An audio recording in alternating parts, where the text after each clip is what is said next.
Plight of the Cuban people. Demonstrations spilling over from the island to here at home. One thing in common, they're all calling for the end to the communist regime. We have team coverage of what's going on locally and on the island. Let's go right to Local 10's Roy Ramos, live now in Miami with the very latest. Roy.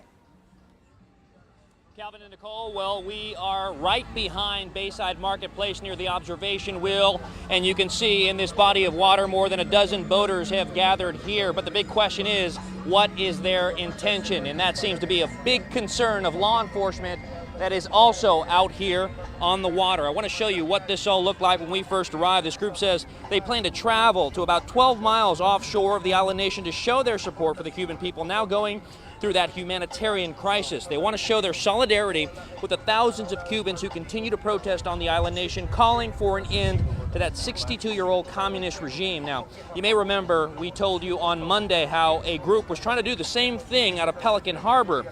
Well, that group was trying to take supplies. This group, on the other hand, says they don't plan to do that. They strictly want to show their support if permitted. Take a listen.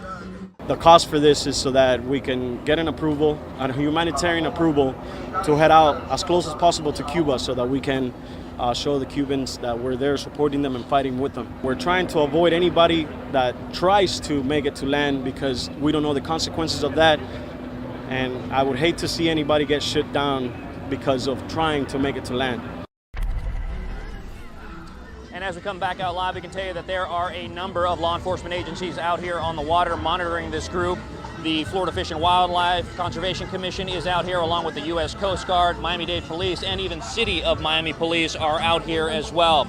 Now, we have been in constant contact with the U.S. Coast Guard that says they discourage that journey into the Florida Straits because it is flat out dangerous. So right now, the U.S. Coast Guard is monitoring those waters for any unpermitted voyages.